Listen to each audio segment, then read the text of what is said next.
When Cao Cao was waging war with Ma Chao, he also wanted to make moves against Sun Quan while holding regard to his earlier defeat at Red Cliffs. By spring of 208, he had constructed an artificial lake at Yi so that his commanders could gain some naval experience, but it still didn't match the southerners who lived among the lakes and rivers. In an attempt to intimidate Sun Quan, he sent one of his agricultural officers to Yang province in 211. Xi Qi arrived at Wancheng near Hefei, and from here he harassed the borders of Sun Quan while spreading his soldiers out towards Lujiang in order to agitate him further.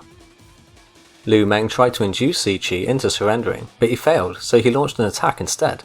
He went down easily and quickly retreated, which is when two of his subordinates brought some civilians over and surrendered to Lu Meng, boosting morale. The Ruxu River flowed south from Lake Chao to join the Yangtze River, and it was Ah Meng of Wu who also recognized the importance of the area.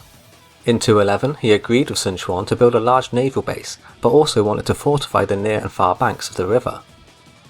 Some advisors saw the far bank fortifications as excessive and unnecessary, to which Lu Meng replied, "Battles are unpredictable. If we lose and the enemy closes in when we're trying to retreat to the riverbank, how can we even board our ships?"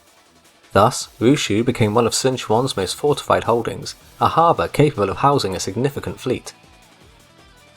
From here, Sun Quan rapidly deployed soldiers and supplies upstream to threaten the great fortress of Hefei, which was located on the northern side of Lake Chao. In response, Cao Cao personally rallied an estimated 400,000 available soldiers to lead multiple attacks against a strategic location at Ruxu.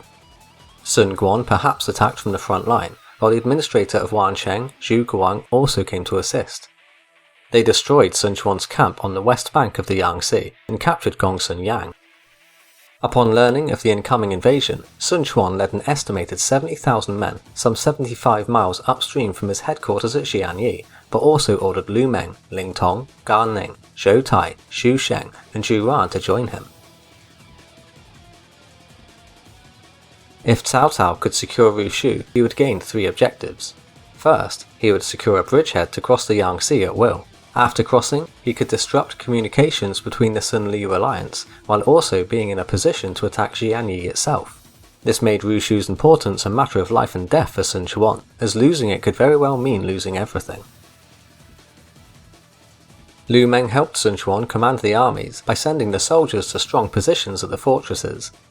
Cao Cao tried to send his navy across, but they were surrounded and destroyed, which then turned the battle into a stalemate.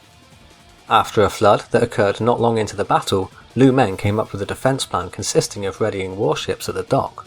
Zhou Tai helped further by protecting the defense lines, with assistance from Zhu Ran and Xu Sheng. Due to the stalemate in the water, Sun Quan sailed a big ship across the river close to the main camp to observe their situation. Cao Cao became so impressed with the military discipline of his opponent that he said that he should have a child like this, and didn't launch an attack on this occasion. Sun Quan then ordered people to play music on his ship and return to his camp safely. When Cao Cao launched a heavy assault on Hengjiang on the northern shore, Xu Cheng and many other generals went to its defense. Strong winds blew their ships across the river towards the enemy, where many were too terrified to land on enemy ground. Xu Sheng led his men to charge at the enemy and succeeded in killing a few, then forced the rest into retreat. Sun Quan was perhaps fatally injured here and died in Cao Cao's main camp immediately after this attack. When the wind stopped, they returned to their side, where Sun Quan praised Xu Sheng for his courage. Sun Quan's army successfully defended their positions by making use of the convenient boardings and landings made available from Ruxu Dock. He then wrote to Cao to warn him that the spring rains would come a month later.